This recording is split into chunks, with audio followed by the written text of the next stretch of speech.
The conversations we have on this show really get me thinking. And when I want to dive deeper or level up, I want to hear from the best. Luckily, I can do just that with Masterclass. With Masterclass, you can learn from the best to become your best.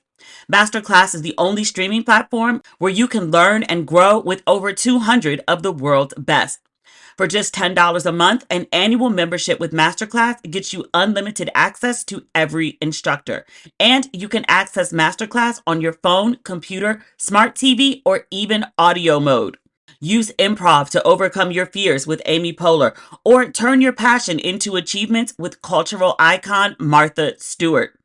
And the classes really make a difference. 88% of members feel that Masterclass has made a positive impact on their life. I watched the Martha Stewart documentary on Netflix, and I just wanted more and more Martha Stewart. Masterclass had me covered. Martha's Masterclass will teach you how to think outside the box and level up. I loved it. Masterclass is offering an exclusive offer for Ratchet and Respectable listeners at masterclass.com/ratchet. Right now, our listeners get an additional 15% off any annual membership at masterclass.com/ratchet. That's 15% off at masterclass.com/ratchet. Masterclass.com/ratchet. The conversations we have on this show really get me thinking. And when I want to dive deeper or level up, I want to hear from the best. Luckily, I can do just that with Masterclass. With Masterclass, you can learn from the best to become your best. Masterclass is the only streaming platform where you can learn and grow with over 200 of the world's best. For just $10 a month, an annual membership with Masterclass gets you unlimited access to every instructor. And you can access Masterclass on your phone, computer, smart TV, or even audio mode. Use improv to overcome your fears with Amy Poehler, or turn your passion into achievements with cultural icon Martha Stewart. And the classes really make a difference. 88% of members feel that Masterclass has made a positive impact on their life. I watched the Martha Stewart documentary on Netflix, and I just wanted more and more Martha Stewart. Masterclass had me covered. Martha's Masterclass will teach you how to think outside the box and level up. I loved it. Masterclass is offering an exclusive offer for Ratchet and Respectable listeners at masterclass.com/ratchet. Right now, our listeners get an additional 15% off any annual membership at masterclass.com/ratchet. That's 15% off at masterclass.com/ratchet. Masterclass.com/ratchet. Have you given any thought into what you'll leave behind for the new year and what you'll be taking with you? For sure, I'll be taking my Lumi deodorant. I love Lumi. It's my favorite whole body deodorant, and it's safe to use anywhere on the body. Pits, underarms, thigh folds, belly buttons, and more. Lumi was created by an OBGYN who saw firsthand how normal BO was being misdiagnosed and mistreated. She created a product that is clinically proven to block odor all day and control odor for up to 72 hours. Now, I love my Lumi products. It has scents that I love, like clean tangerine, lavender sage, or toasted coconut. Are you ready to try Lumi? Get started today with Lumi's starter pack, which is perfect for new customers. It comes with a solid stick deodorant, cream tube deodorant, 2 free products of your choice, like mini body wash and deodorant wipes, and free shipping. As a special offer for listeners, new customers get 15% off all Lumi products with our exclusive code. And if you combine the 15% with the already discounted starter pack, that equals over 40% off their starter pack. Use code RATCHET15 for 15% off your first purchase at LumiDeodorant.com. That's code RATCHET15 at LumiDeodorant.com. Please support our show and tell them we sent you. Smell fresher, stay drier, and boost your confidence from head to toe with Lumi. Ladies and gentlemen, boys and girls, and those who don't identify as either, you are listening to Ratchet and Respectable from Believe. Remember when I watched that Shine documentary and I was really, really curious about Believe? Shine was like, oh no, it's wonderful. Come on down. I liked what I saw when he was walking around Belize, flying over Belize. And I was like, what do we have here? So now I'm in Belize. You know me. I bought a ticket to stay for just a quick getaway. I'm probably going to change my flight. Y'all know how I do. We're not even going to go with the back and forth of like when I'm actually coming back. Like just as I've appeared in Belize, at some point I will appear back in America. We'll see. I don't know. The inauguration was yesterday. I did not watch. I am on social media. I've seen the highlights, lowlights, if you will. I heard about Obama being booed. I saw pictures of Ivanka dressed like Serena Joy from The Handmaid's Tale. I guess she thinks this shit is a joke. The end of last episode, Nancy Pelosi had just announced that she was not attending inauguration. And I was genuinely giddy. And I was like, oh my God, like people are resisting, like it's happening, it's happening. It didn't. When I finished recording last episode, and I recorded on Thursday night because I was preparing for this trip. Since that time, Rick Ross, Snoop, Soulja Boy, and Nelly decided it was a good idea to not just attend inauguration, but perform. Nelly, there's a question as to whether or not he got paid. He did an interview, I would say trying to justify, he would say explaining his decision to perform. And he said, it's an honor. And I was like, I think I actually respected you more when I thought you were doing it for the money. I was like, you know what? Maybe he got tax troubles. I don't know what his financial situation is. Like, I was trying to give him benefit of the doubt. And he got a lot of kids. He was raising his sister's kids. He's married to Ashanti. That's really why I was trying to bend so far, because I really like her. I saw Elon Musk do a Nazi salute. And that didn't even really surprise me because it was no secret that he's a racist. We had talked on here a couple years ago because I remember where I was when I was recording it. I was still in LA. We talked about the lawsuits at the Tesla factory where they were openly using an N-bomb, hard ER on Black workers. So him being a racist, like it is known to use a Game of Thrones reference. So him doing the Nazi salute, bold, very bold, but unsurprising that those are his views. What did get me though is the ADL, the Anti-Defamation League, saw the same salute that everybody else, decent people, saw and was completely offended by.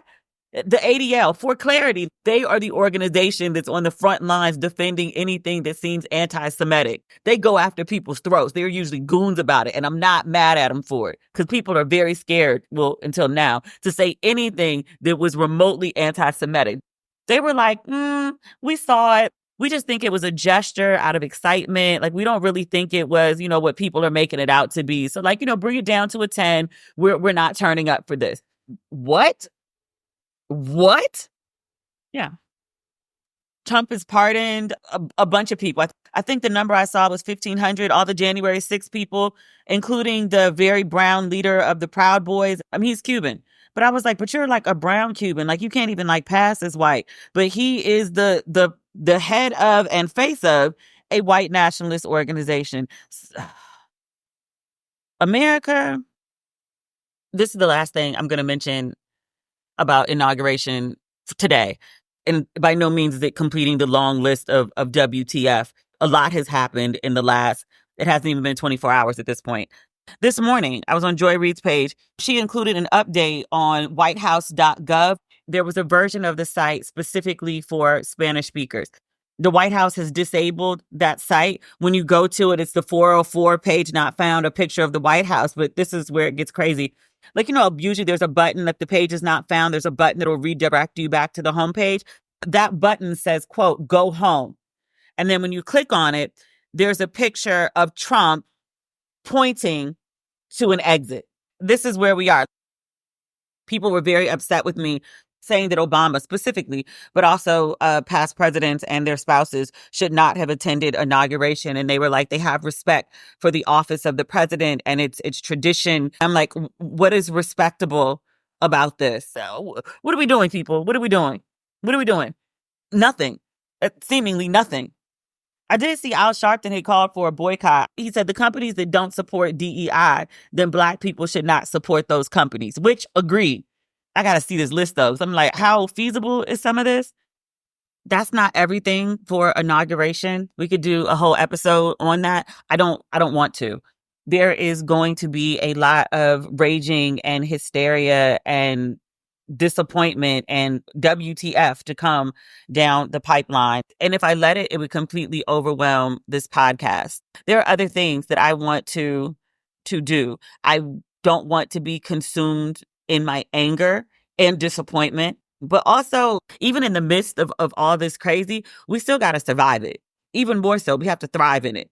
And so one of the things that I want this podcast to do is focus more on that, which is how we ended up with our special guest for today's episode. Her name is Amanda Miller Littlejohn. You may have heard of her. She is an executive coach. She is a brand strategist. She is a journalist, and she is the author of The Rest Revolution. I saw her talking about her book on Threads, and just the title alone, it fits into a lot of themes that are going on with Black women right now. I'm specifically thinking of the 92%. I'm specifically thinking of this quote that I wish I knew the woman who said it, because I keep repeating it and I wish I could pay attribution. Black women are taking off their cape and they're turning it into a blanket. We're taking some lay down. We're taking some time for ourselves. Feel like rest, being purposeful about how and when and for whom we exert our energy, and focusing on ourselves more. Black women tend to do a lot for everyone else and put ourselves on the back burner. No, front burner, right side. I'm not going to hold you anymore. I spoke with Amanda last week. I thought we were going to have like a QT 20-minute conversation. We ended up talking about macro level issues, and then it got very, very micro, very personal. She ended up identifying some issues that I don't think I really knew I needed to work on, and then coached me through them. I love this chick. Okay. Here goes Amanda. Hi, Amanda. Hi, Demetria. How are you? Welcome to Ratchet and Respectable. Thank you. I'm doing well. I need to get a little more ratchet, I think. Oh, I can help with that. To fit your theme. Well, I'm back in PG now. You're in DC, yeah? I'm in DC, so you are around the corner. Oh, yay. Wait, you know what? The other day, like literally last episode, I said, I can't hang out. Hear me out. Don't get offended first. I was like, I can't hang out with like moms anymore, because like when y'all get outside, y'all do a straight turn up and I can't keep up. We're just so excited to be out of the house. Like freedom. I was like, so I will rest. I will stretch. I will do a disco nap so I can hang in there when we finally get together. You know what it probably is too? The moms, after watching your fabulous life unfold online, they don't want to let you down. So they're probably trying to turn up because they think that's what you expect. You're like, it ain't me. It's you're you. looking for the chill. We just gone. Yeah. I'm like, oh, they're moms. They're responsible people. Like they just want to chill. Like don't nobody want to chill. So hey, there's that. I'm always available just to chill. Oh, I love. I'm very excited to talk to you about your book today, The Rest Revolution. Yes. Where did this idea come from? Whew. That's a great question. I'm an executive coach. I do work with cohorts of women, but even before the coaching work, I was a journalist and I was like laid off right before my first son was born, yada, yada, yada. And I kind of stepped off that wheel of writing. And so right before the pandemic hit, I remember saying to myself, I've really got to answer this call to get back into writing, like even if it's just something I have to do on the side. And long story short, I had my daughter. The pandemic is raging. I'm running this group program of high achieving women, and we're supposed to be talking about personal branding. And everybody's talking about how tired they are, including me, because I've had this baby. And, you know, the pandemic, it was crazy because you didn't know. This is before the vaccine. Like, you didn't know, are we going to be okay? Is my mom going to get sick? Is my grandmother going to get sick? Is this baby going to get sick? So you're stressed out, but you're also holding down your job, your business, etc. And I remember all of that is happening as I am also in the process of answering this call to return to my roots as a writer, and to just try to find like what am I meant to be doing in this season? What am I meant to be writing about? What story am I meant to tell? And I'm working with these women and I'm hearing what is on their hearts and what is on my heart. And then Simone Biles had her, big Olympic experience where she said, you know what, I'm stepping away. And we all exhaled together like, oh, we can do that. And so that was kind of how it all came together, to create the perfect scenario for me to really tune in and pay attention to what was top of heart for the people around me and myself. And so as I'm looking for stories to write and essays to write and just story ideas, as a journalist, that was the one that was front and center. And so I pitched it to a few different outlets in the Washington Post. They took me up on it, and I wrote a story about Black professional women being exhausted that, a lot of people responded to. So the people I interviewed, of course, then so many people were coming out of the woodwork saying, this is my experience. This resonates with me. And immediately I knew I had something because I had spent like 6 hours interviewing the people for my story, and I only turned in 900 words. And so much wasn't even heard. And there was so much that wanted to be heard. And so I said, oh my God, I've got to do something more with this. I love that you did. Yeah. I will be honest with you. Like I saw your book and I was like, oh, this sounds really interesting. And I thought it was very topical in the zeitgeist. Like there's a lot of people talking about like New Year, of course, but like, rest and reconfiguring and taking a step back after the election, the 92%. We're not going to fight everybody's battles. We're not going to every march. We're not going to every protest. We're going to look out for ourselves. I saw this woman phrase, I wish I could remember who she was because I like to give credit when I quote something, but she said, Black women are taking off their capes and using them as blankets. And I thought that was such a great phrase. And then I saw your book and I was like, you know what, this will really resonate with my audience and with people who listen. And I didn't think necessarily me because I gallivant, like I rest, I go to bed. I started reading and then I started taking notes and I was like, oh, is that me? This sounds familiar. There's a story that you tell in the book about, I don't know if it was your second child or your third, about how you were working from the maternity ward. Like you had a whole surgery that you weren't expecting. And then you get back to your bed, your hospital bed, and you're on your laptop working. And I was like, that sounds insane. Who does that? And then I started thinking about, my own very crazy version of that, which I was like, oh, like she talking about me, not just like them over there.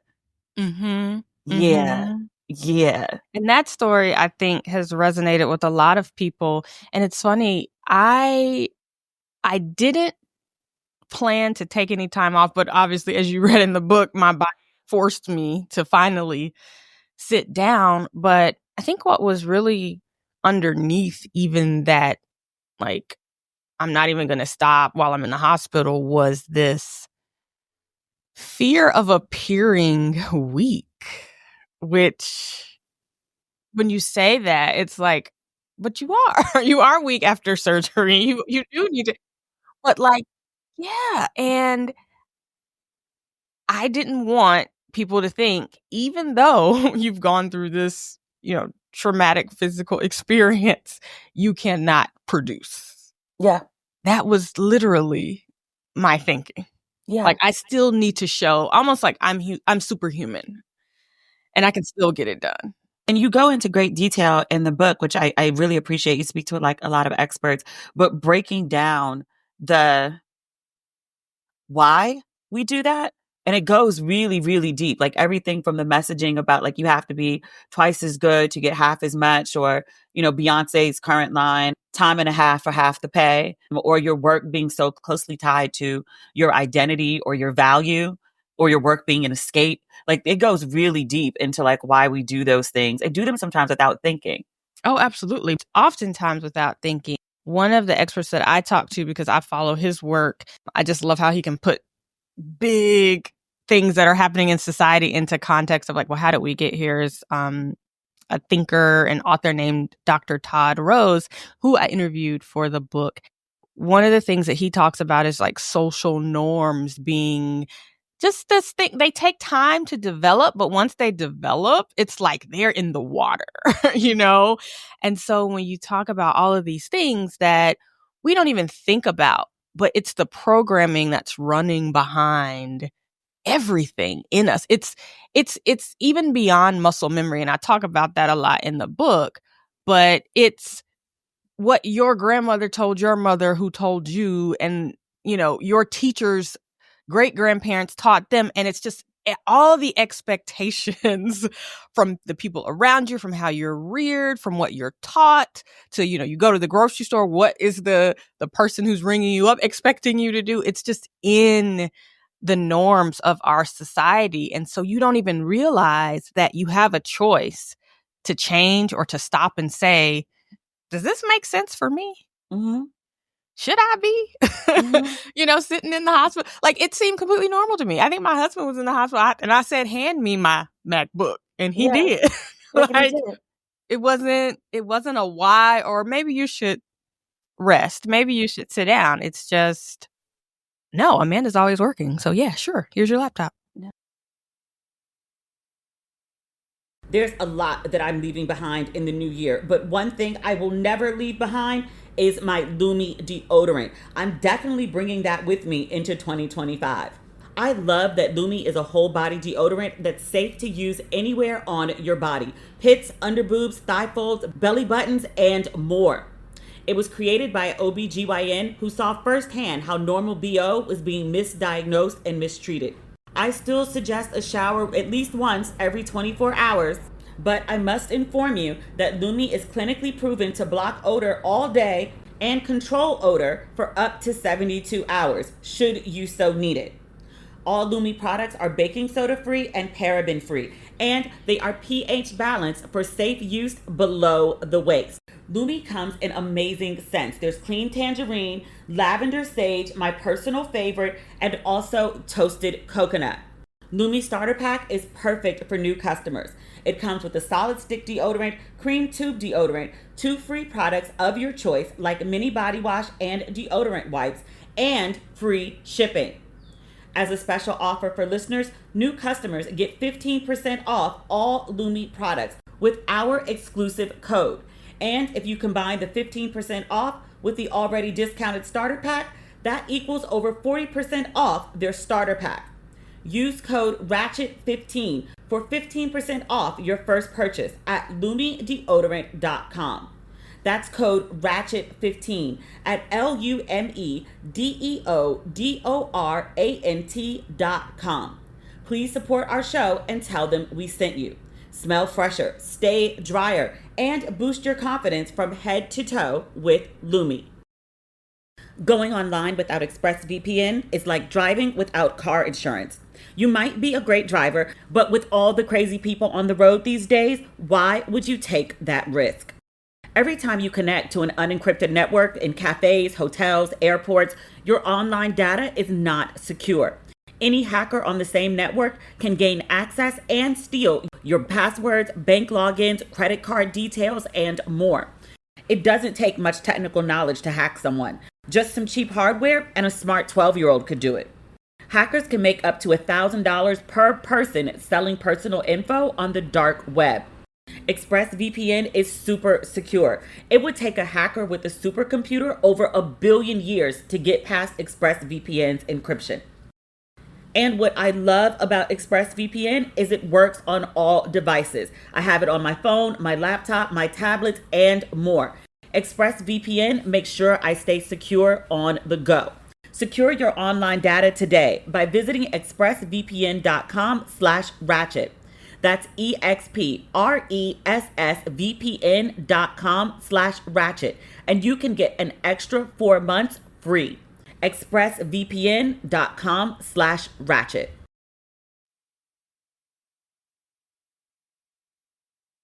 I remember, I think it was 2017, I got shingles. Oh, wow. And I'm obviously not like, this usually happens in people over 60. I'm obviously not like a 60-year-old woman. So I go to the doctor and they say, well, you have shingles. And they were like, this happens for 3 reasons. You either have like an autoimmune disorder. And I was like, nope, I don't have that. They said, you're over 60, which clearly no. And they were like, or you're extremely stressed out. And I was like, well, yes, I'm always stressed out. Like that's how I operate. And they were like, yeah, but it's to the point that it's now making your body ill. Like your body's reacting. So you have to stop. heard them out. They gave me some like really good meds. I didn't take the meds because I was on deadline. And I had a feature story, it's a cover story. And, you know, if you have ever had shingles, like well, in my case, my fingers swole up and I had blisters. So I put cotton balls on my fingers and wrapped them in Band-Aids and was sitting like poking at my laptop when my then husband came home and was like, what the fuck are you doing? Right. And I was like, nuts. he was like, you're in pain. And I was like, well, I can't miss this deadline. And he was like, call them and tell them you're sick and you can't do it. And I was like, it's a cover story. There was no realm of possibility that like I wasn't going to get this done short of being dead. I sat there and like typed away and then like I sent it in and, you know, my editor loved it. And I told her later and I was like, oh my God, that was so crazy because like I had shingles and blah, blah, blah. And she was like, why didn't you say something? We could have pushed the deadline. What? And it never even occurred to you that the deadline was the thing that needed to be flexible. Yeah, no. Not you. Yeah, no. And like, it's my default. Like when I go into work mode, like I can go all the way down. I can do 0. I can go, you know, run off to other countries and I can gallivant and frolic and all of those things. But when I go back into work mode, it's the only work mode that I truly get. So it's like when you turn it on. Yeah, like you turn it on. When it's on, we're going at 200. It has to be done. It has to be done on time. And it has to be very, very, very, very close to perfect. Because nothing's ever perfect. So I'm always disappointed in whatever it is I submit. But that shit runs deep. It's so deep. And it's just, and it's not even talking about it and being aware of it. It's still there and it's still hard. And it's like all those women that I interview, they still are dealing with this. I'm still dealing with this. It's not something that you suddenly see and you have blinders pulled off and you can just immediately heal. It is because the programming is so pervasive and it's, you know, you're up against centuries. Like we didn't just get here last week. This is in the making. This programming that has been shaping you, shaped people who came before you, have died, have moved, and it's still here. Yeah. Right? And so when you try to attack it or you try to start to adjust your approach, I think a lot of people too are finding that it's not as easy as understanding intellectually that this is not the way. It really does take daily, you know, practices. And I think that's also why like conversations like this one, books like this, it's important because we have to, you know, put something in the atmosphere to counteract all of the programming. And it's an uphill battle, but it's going to take so many of us. Right. Well, one woman is doing it very, very prominently right now. And I'm so glad we're having this conversation in this exact moment. Michelle Obama yesterday announced she ain't going to inauguration. Not doing it. She's the former first lady of the United States. She's like, no. And not offering a reason why, not there's a schedule conflict. Carter's funeral was last week. The seating arrangement for the president, she would have ended up sitting next to the 47th president of the United States. I don't like to call his name. But she didn't want to do that either. And so they were like, well, where are you? And she was like, well, I'm in Hawaii. And they were like, why? And an undisclosed schedule conflict. And then this week she was just like, not gonna do it. I love that for her. I love it for her. I love it for us. But it hit me that a Black woman saying no to something that is so very expected of her, it's like revolutionary. Oh, it is. It was a breaking news alert on my phone. Breaking news. Yeah. I saw them thinking something happened to Michelle Obama. And I was like, she's not attending inauguration. Right. But it was all up and down my time feed. Every major news outlet, like even internationally, is covering it. That like a woman said, nah. Like it's so ingrained that like you're going to go with the flow. You're going to meet the expectation. You're going to do the work. You're going to be uncomfortable. Everyone knew she would be uncomfortable. She was uncomfortable with the last one. But it was still expected that she was going to show up and suffer, essentially. Yes. Yes. When something is deemed important, quote unquote, or unprecedented, or this is how we've always done it, or this is what is expected of you, you know, that is very heavy. So I would love to sit down with her and talk about the decisions and the will it takes to just say, you know Yeah. what? No, I'm good. I'm good. Yeah. Oh, I love that. I love it. Because even the times in my life that I've, given a flat no, like I've had enough. I ain't doing it. You've pushed me beyond my limit. And I've no as a full sentence. I can do it, but it's not easy. Like I have to go through a process of the no. And then I finally just be like, okay, there's the email. Okay, send, it's done. It's done. I got it out the way. Like whatever. The fallout is what it is. And usually there's really not that much. Because what you going to do? Like after I said no, like it's a final answer. Like the cards fall where they do. People will figure it out. The thing I go through is if I do end up saying no, or if I end up saying I can't anymore, I go through this whole, I put myself through all of this. Oh, I feel so bad. I'm guilty. Yeah. What, one of my things is you keep your word. So that was another norm that I grew up with, right? Like both of my parents are very big on that. Don't make a promise you can't keep. If you say you're going to do it, you do it. Basically, you need to show up limping to do it, right? Like if you said you were making that deadline or you were coming to this meeting or you were going to show up for this person, you do it. That's a huge message that I have to actively interrupt when it no longer makes sense, right? Like obviously I still believe like integrity is very important to me and I still want to honor my word, but sometimes you do just have to honor yourself. And if it's going against your health, your mental health, like you said, that deadline that you had with Essence, they could have moved it. And I think that's one of the things we too often consider. Like on the other side, if I am honest about what I'm going through or what I need, there probably is some flexibility that I don't have visibility to. And so why don't I just, throw this into the mix to see what happens? I don't think, especially as Black women, we have historically been given that kind of grace. And so it's hard for us to give that to ourselves. But I love that Michelle Obama is doing it so that hopefully, she can be a model for us because they will live, right? That inauguration will go on and it will be fine. It will go on. Well, what I thought was interesting is I didn't know until literally yesterday that Donald Trump didn't go to Biden's inauguration. I don't think it was made into it wasn't a breaking news alert. And he was the sitting president. Like Michelle Obama not going, breaking news alert. Donald Trump being like, I ain't going. It wasn't a big news story. Nobody made a big deal about it. Most men, let me think this thought through. But I don't feel like they feel very bad about saying no to something.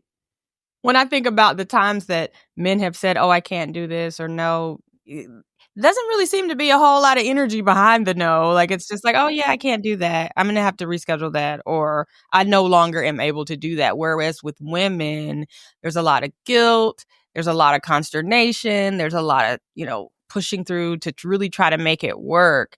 And so I do think as women, we're socialized to, you look at how society has like positioned mothers and set mothers up. And I'm very vocal about this because yes, I am a mother, but I'm very, I have ideas about how we set mothers up. It's a setup, I feel like, especially if you are creative, if you have any sort of intellectual pursuits or social or anything you want to do with your time besides be at the beck of some children. We put so much of women, especially mothers' value and worth on how they are being of service, how they are helping other people, how they are showing up, building up. And if you think about it, who's benefiting from all that? Showing up, building up, helping, support, tending, caring. It's typically not other women, right? I even stop myself sometimes. And it's funny because up until just 4 years ago, I did have sons. Only now I have a daughter as well. But at a certain point, I was like, okay, all of these men in this house, like I'm the one up doing this, doing that, worrying, running myself ragged, for their benefit. And they look great. Everybody's like, oh, your children, your husband, everybody, your family is so great. And I'm just like, at whose expense though? I love them, but I don't have that same support. And so, yeah, I definitely feel like the message for women, not just externally, but what we have internalized through our social conditioning is that I give and serve, therefore I am. So not just I work. Yes, your work, but like the goal of your work or the end product of your work or what your work provides the world, that is more valuable than your health, than your sanity, than, I mean, we talk, even when you look at the funerals of women, it's like, oh, she did all of this. She helped all these people. And that's wonderful. I hope people remember me for the things that I did, but I also hope they remember me for how I eventually honored myself in this life. Yeah. Yeah. Yeah. Yeah.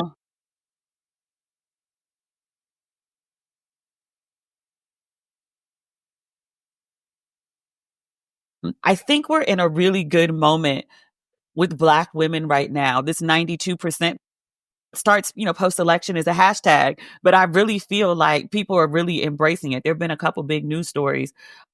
What's the DJ from the Ellen DeGeneres show, Twitch? Yes, he was married to a woman who is non-Black, and she is putting his business in the street, his personal journals. And I talked about it on a previous episode, and several people wrote in and was like, That's not our fight. like that's not our fight. I will say on the whole Twitch matter, I was not outraged because this is a Black man who has a non-Black partner who is shifting the narrative of his legacy. I was personally outraged, and I feel like you can relate to this because I'm a writer and I have volumes of journals. Yes. The thought that I could pass away, someone near me could read my journals and then put the contents of said journals that I did not publish or authorize for the world into the world. Yes. That was my thing. Like, yes. And not just like tell your business, like literally scan the pages of the journal and put pages in. I was like, you've got to be fucking kidding me. Is that like copyright? Can we? I said this about Jackie Kennedy and Coretta Scott King for years and years and years and years and years. Those men would have much, much, much different legacies had their wives not protected their image. Because if Jackie and Miss Coretta had ever decided to just like tell the bold-faced truth for the world to see, they would be remembered much different than they are. True. It's like we need to put that on the forums of considering a husband. like how would you handle this? How would you handle my legacy? What would you say about me? What that whole Camelot thing? Like what would you craft of me? What terms would you put me in? What light? Like that ish matters. It does matter because I mean it completely shifts and changes history and how people are remembered. But yeah, that's a whole nother episode. That's a whole nother story. Yes.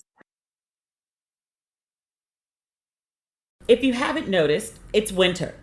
The days are getting shorter. It's cold, and now more than ever, I'm in need of a little treat. That's why I joined First Leaf, a wine club that delivers my favorite types of wine right to my door. Because there's really no better treat than a glass of delicious red wine.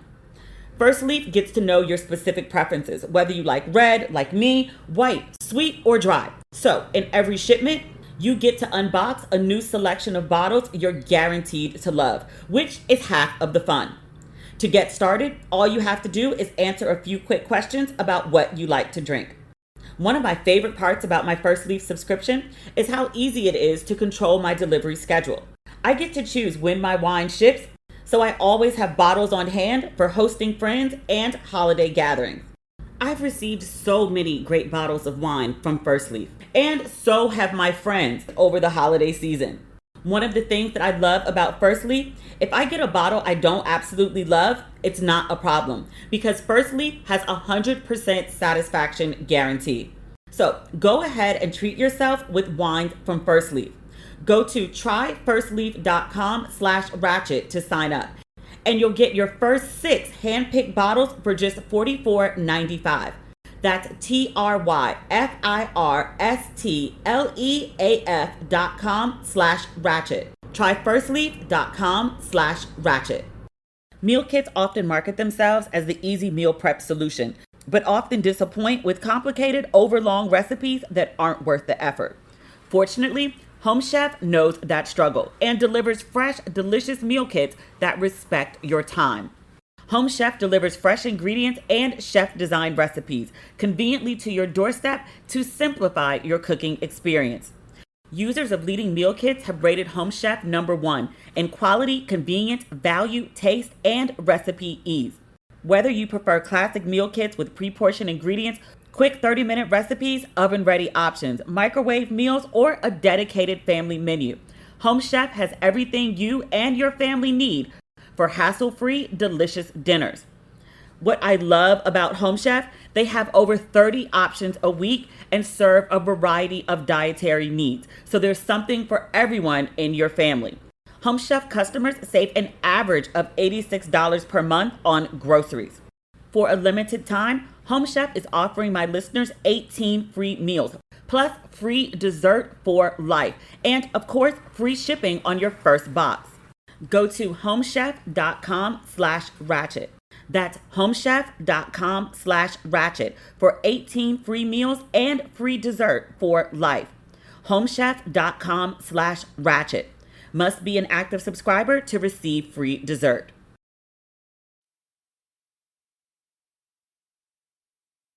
Something that came up in this book that I thought was really interesting.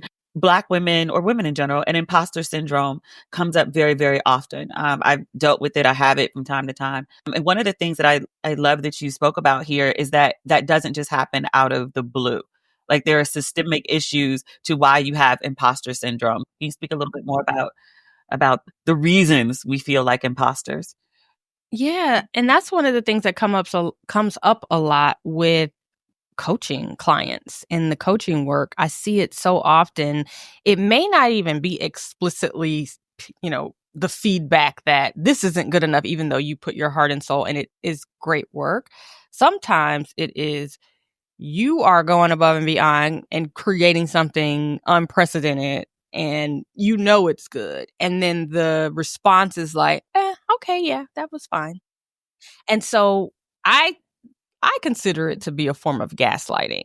And so when my clients come to me and they're saying, hey, Amanda, help me shape my narrative around my career and who I am and my talents and gifts. And I'm like, okay, well, tell me your story. Tell me all of the things that you've done. Like, tell me, give me a sense of the narrative so that I can help you shape it. And then when I mirror back to them what I've heard and how amazing they are, because they have been so routinely just under acknowledged and not affirmed, they've internalized that lack of affirmation and that lack of acknowledgement to be the truth of who they are and the level of their talents. And so I think that's very intentional, sadly. And imagine if you're working in an environment that does this to you year after year, decade after decade, and you keep reaching to your next level to try to get, right, that carrot of affirmation. You're like, well, maybe if I take it to this level, they'll see me and say, how I made. You're never going to get that. And also, It kind of, in a genius way, it sets them up to get even better results from you without you demanding your worth. So it's a lot. It is a lot. But that's what breaks my heart the most. And has broken my heart over the years because I've seen it. Like, I'm talking to these women and I'm looking at what they've been able to accomplish and the value that they've brought to the table. And they may agree, yes, that was something good or something important that I did, but they cannot internalize like the true meaning of it, and they can't carry that with them. It's still very outside of themselves. And so it's hard because you're showing up and you're pushing yourself to show up and to deliver in this way, but you don't even believe that there's anything special about it. And I think that's both in a work context, but also going back to what we were saying about how women and mothers are socialized. Nothing is ever enough. Nothing is ever enough. My kids could speak 17 languages, get into every Ivy League school, etc. And it's always, so what are you doing next? What's next? Like, okay, there's people are always looking to us to say, what's next, or what more are you going to do? When it's like, I have done enough. I've done enough. I'm Enough. good. Thank you. Yeah. What you do? Yeah. What you doing? Exactly. What are you doing? You worry about me. What you doing? Yeah. Yeah. There was another thing that came up, and this is like, I was like, I need to actually go buy the books, like the scribble in the margin. I've got the PDF copy, so I'm over here typing in notes and scribbling in my journal. I can send you I could also go purchase one and support the book. Like, I would like to do that. Okay. Well, I'm not going to argue with you. Thank you. Thank you, ma'am. Let me support and how I can. I'll receive it. There was a chapter in the book about identity matters. The example that she used in the book is about someone who has a gluten allergy and saying that in advance and going somewhere and they don't give them the right food. And so then they, they're sitting at the table and everyone's like, oh, well, why aren't you eating? Then they have to explain the gluten thing. And then by the time they, their food comes, it's cold and it's not like a real meal because it's thrown together at the last minute. It just the additional labor that comes with being different and it's not acknowledged or cared for in some way. I intentionally used that example, and that was actually from an interview with Amber Cabral, who is this brilliant, I guess we can't call it DEI anymore, but that is, equity is the space that she works in, and she is gluten-free. And I thought, okay, well, this is something everyone can understand because, once you start throwing in gender, race, etc., I feel like people start to shut down if that's not their experience. But being gluten-free is universal. Like anyone could potentially be gluten-free. But I feel like, yes, you might be one of or even the only person of color in a predominantly white space. But if you think about those identity markers that make you different, so think of someone who may be, Black in a predominantly white space, a Black woman in a predominantly white space, a Black woman who's gluten-free in a predominantly white and glutenized space, right? Or with some sort of neurodivergence. Like when you start adding on those layers of identity that are not quote unquote typical, I feel like with each new identity comes a new layer of labor that you have to don. And so I think that's another reason why we're so exhausted. And even like the rest revolution isn't just about race and rest. A lot of people are tired, but I think when you can add on the layer of race, I liken it to like comorbidities, right? Like when COVID was a big thing, and it still is, but when it was on our news channels every day, you'd hear about the people who might have asthma or a heart condition, or they were immunocompromised. Like these are all things that make COVID even more dangerous. And I feel like being Black kind of makes exhaustion even heavier because you're dealing with everything that everyone else is dealing with. But on top of that, you got to layer in all the work you have to do to show up with a smile and with good energy when people are, microaggressing or macroaggressing you on a day-to-day basis. It's just, sometimes it's too much. It really is. Like that means this too much. What are some of the early signs of being burnt out? Because you made a list of them in the book, and I was like, wait, I do that. Oh shit, I think I'm burnt out. Honestly, the list of symptoms mimics the symptoms of depression. So when you start to lose interest, when you start to, things don't matter to you, this perfectionism that you talk about, when it's kind of like, well, I don't know, I guess. Is it good? I don't know. Like almost your standards start to slip. I would say for me, one of the ways I know, and I think this is to the point in the book about really getting to know yourself deeply and understanding what drives you, what triggers you, etc.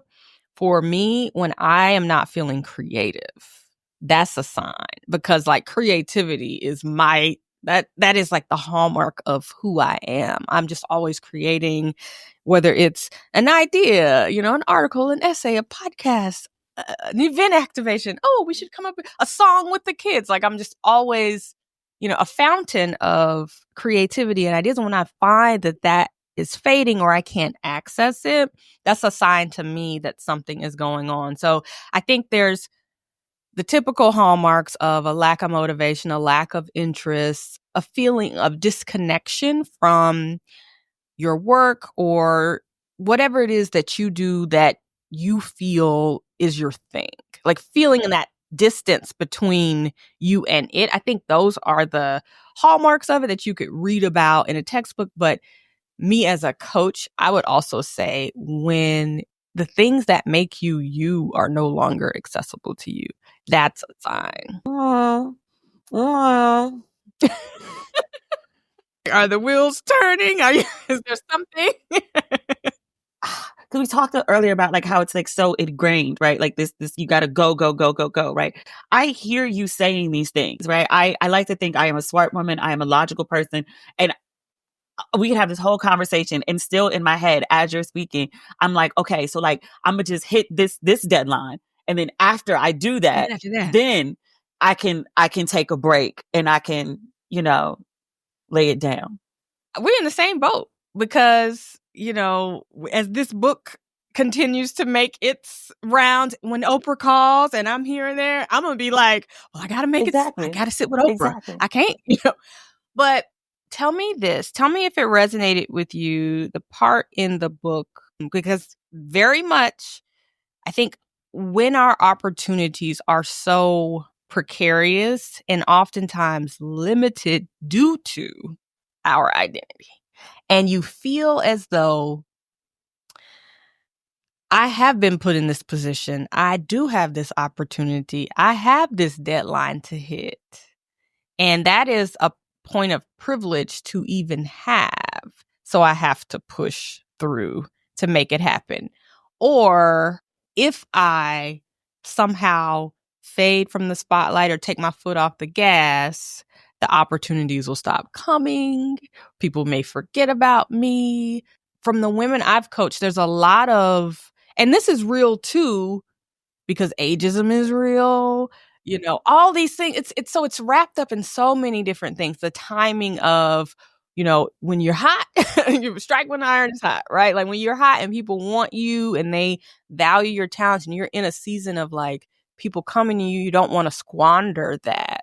But at the same time, I feel like there is room to calibrate how hard we push ourselves so that we're not completely depleted. So my question to you was just like, do you feel any of that tension around, well, I gotta, podcast might not be forever, right? Or something might end. So, because I do feel that fear or tension from my clients when it's like, I have to push myself because what's on the other side of the not pushing? Like, what if everything stops? I've had all of those at some point in my career. The current one is guilt, if that makes sense. No, it does. I've not been operating at my 100%, 150 capacity professionally. And it's part of the reason I'm back home. Like I have a whole list, like it's like 10 projects that I'm talking about trying to accomplish by September, which is completely unrealistic, but nevertheless, that's what I'm aiming for. But I have a list of work that I want to do to sort of make up for lost time while I've been traveling for the last 2.5 years. When you say lost time, all right, coach. What does that mean? Lost time? You've lost time? I've not been being 100% productive. And so what does that cost you? I mean, are you in a bad position? Are you like, oh, I can't do this, or I'm not on track for retirement, or No, it's literally, I feel like I feel guilty for not being productive. My last book came out in 2014. I'm a writer, I'm an author. Like, where's your book? Where's your next book? So there needs to be a book. There is a steady stream of people asking like, well, what are you doing with all of like, you travel around, you go to all these museums, you go to all these places, you meet all these people. But what are you doing? Is it a book? Is it a documentary? Is it a film? Is it a TV show? Like, you must be doing something. Like, so what are you doing with it? Like, what are you doing? And so I'm trying to figure out like what the doing is. Like, I do want to do something, but I do also feel like there's an unmet expectation, and I don't like feeling that I am failing in some way. But it sounds like all those expectations are external. And I would add that when you say lost time and people are saying, well, what are you doing? Just ask the people who listen to your podcast and read your posts on social. You're doing. We're following along and we're getting inspired. We are getting motivated. We're getting, a few moments of joy when we read your letters to your mom, or we see the pictures from your adventures. Like, that is not nothing. Like, to be a living, walking embodiment of a free Black woman who is traveling the world and gets up today and has breakfast if she feels like it and sees a museum, or decides, you know what, no, I'm going to sit by the pool if she doesn't feel like going and taking in some culture. That is, you probably have no idea how many people you've inspired to lean into their lives and make their lives their own. Even if it's in a small way, even if they can't get on a plane and see a new place, and it's just, you know what, I think I'm going to take the afternoon and take myself to lunch, and treat myself like I would treat someone I love. Like, that to me is the work that you're doing. You're showing us what it looks like when you honor yourself and you honor the actual opportunity to rest or travel or sit and be and spend time with girlfriends and fly your mom out, that you have earned. Because a lot of people will earn so much money and so much freedom that they can't even allow themselves to tap into because of these fears and expectations that you describe. And so I almost feel like the work that you are doing is it's fighting up against those norms that we talked about at the top of the podcast. Like, you're a visual representation of what is possible, even in a small way. Even if someone doesn't become a writer and a traveler and they have a great podcast, like, they can carve out a little bit of Demetria time for themselves. You about to make me cry on my own podcast. It's true. Thank you. But it's Thank so you. true. And I bet you people who are listening are like, yeah. Because I look forward to reading the things and seeing the posts and following along. Like, people are following along. And for some people, that'll be all that they are able to even access of the world, right? Just following along and cheering for you. And they're happy to do it. I received that. I'm in Thank my you. feels too. I Let me received that. where I start do. from. I still feel guilty, but I'm gonna work through it. But I think too, it's like when you start feeling guilty, when those feelings of like, oh my God, why am I not? That's why I talk about in the book. We have to stop and interrogate like the root of like, where is that coming from? Who is that? Is that me? Is that someone else?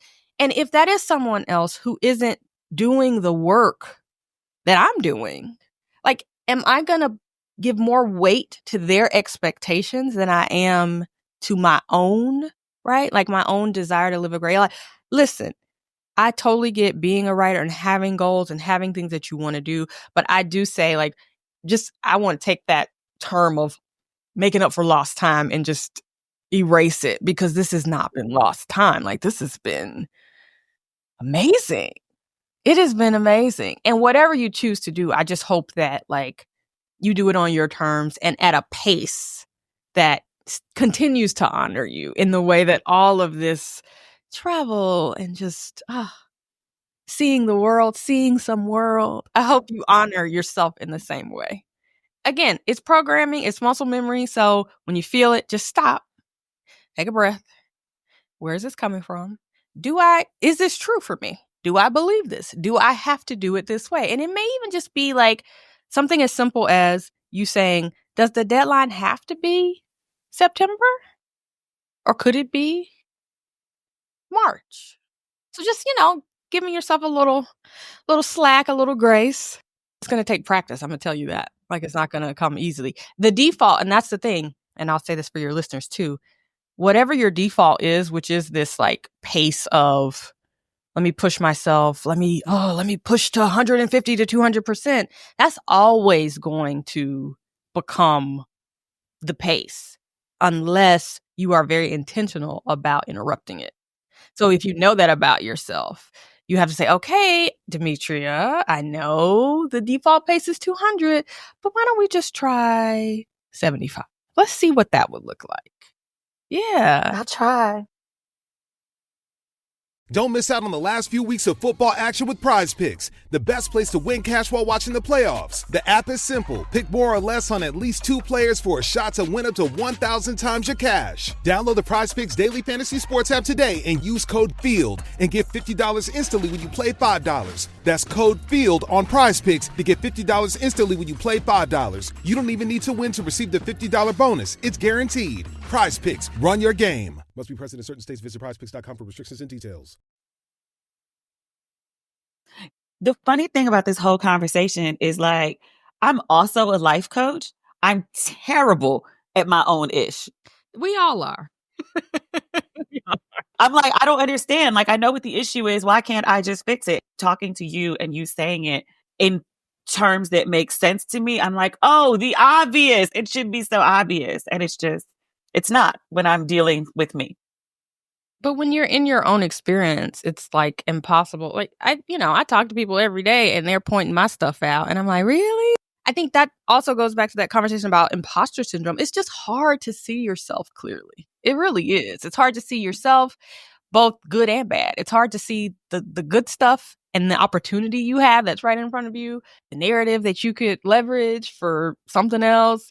But it's also hard to see your way out of the problems and to see the solutions clearly because you're in it. You are in it. Well, let me ask you this last question. What do you recommend for Black girls who are like, okay, like I get it. Like I've been doing the imposter syndrome. Like I've been overworking. I've been doing the most. If you've never sat down, you don't really know how to sit down. You never like taken a rest. Like how do I rest? What do I do? Do I like literally just climb into bed? That's a layered question. First of all, get this book. One of the things I wanted to do with the book was not just to kind of like make it this 10 tips to XYZ, but I wanted to share and showcase the stories of other women who look like us so that you could see yourself in their experiences and kind of start to see, well, this is how they shifted and came out of it or changed their lives or amended their routines. And so maybe that's something that could work for me.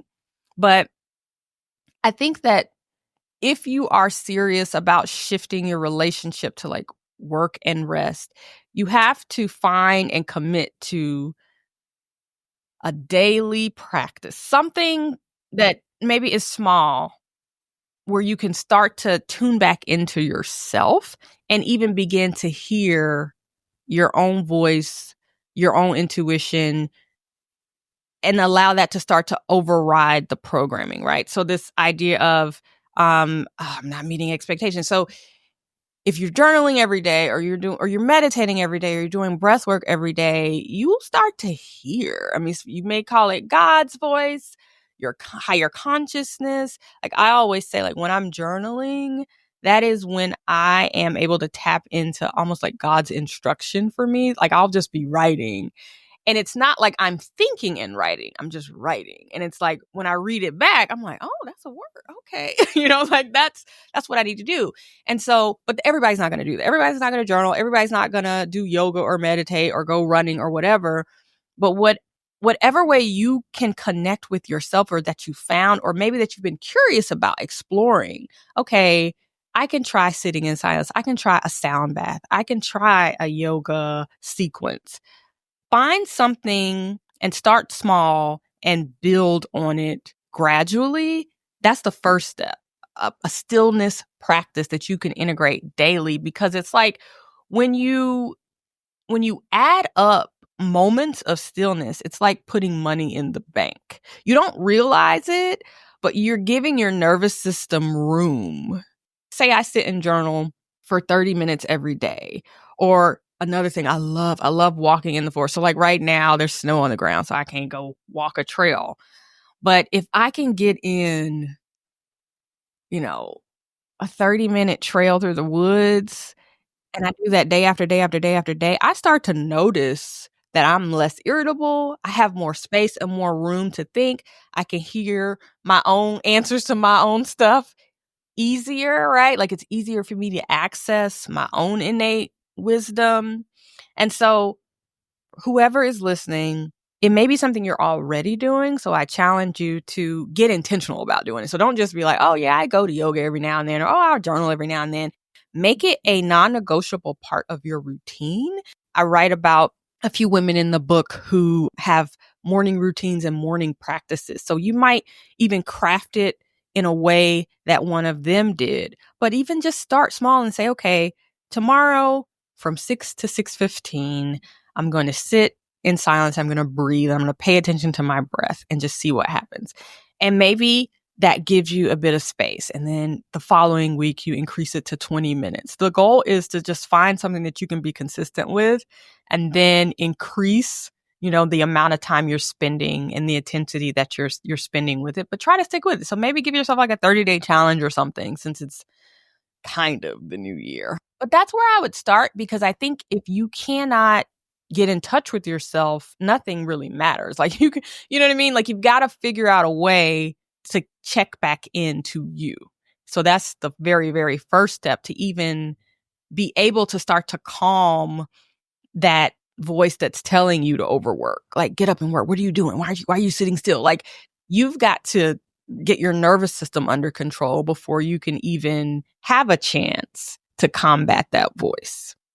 This conversation makes me think there's a story you tell in the book of a woman. She worked like nonstop, tirelessly, ran herself down to the ground for 2 years, and she gets this promotion way ahead of schedule.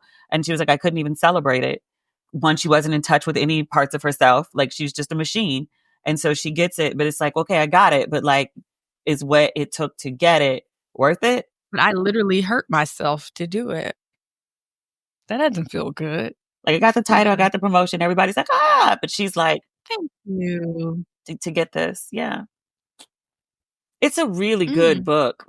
Again, I told you, I was like, I think this is for the others. Like, people, my audience will relate. And then I was like, ooh, a little too much. And I was like, you ain't had to put my business in here like that. You ain't have to tell my business like this. That wasn't necessary for you to do. But that was why I feel like I had to write it, because our stories, man, we're all holding and carrying so much, and we're all going through some variation of the same story. And so my hope is that people feel seen, but they also feel inspired and empowered to change something in a fight against, like, again, those social norms that are influencing all of us. Like, we can change them, just like gentle parenting, right? As like a concept. Who would have thought, especially when I think about my parents and how they parented, who would have thought that would be a conversation? You want me not to raise my voice? Right. When you don't act right? Right. Yes. But it's possible. Change can happen if we all start to, wake up and push back and say, wait a minute, no, I'm not going to push myself to exhaustion or push myself to the point that I get sick just to meet a deadline. Like, that's not healthy. Exactly. Like, literally, do less. Yeah. Do less. I love it. Where can people pick up your book? They can pick the book up at all the usual places online. Barnes & Noble, Books A Million, Bookshop. I actually have a website for the book. It's therestrevolutionbook.com, and all of the links to where you can purchase it are on there, as well as how you can find me and engage me. I know people are planning events and talks. I'm always down to come talk to a book club. I'm not too good to come to get on a Zoom. What if people want to book you for your executive coaching?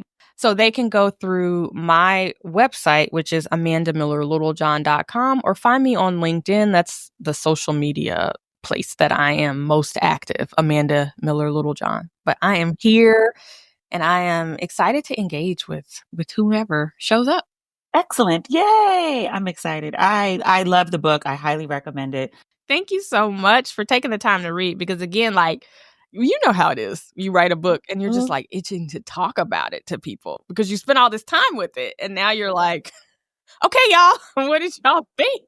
Writing is a very lonely process. Very lonely. Which I don't think most people who are not writers get. Like, it's very solitary. Yes. Like me alone with this laptop in the wee hours of the morning is not. Yes. Are you now in love with Amanda too? I've texted her twice since this interview for her insight. She's going to be so sick of me. Sorry. Like she said, her book is currently available on all the major platforms. Do me a favor if you can. Purchase her book from a Black-owned bookstore.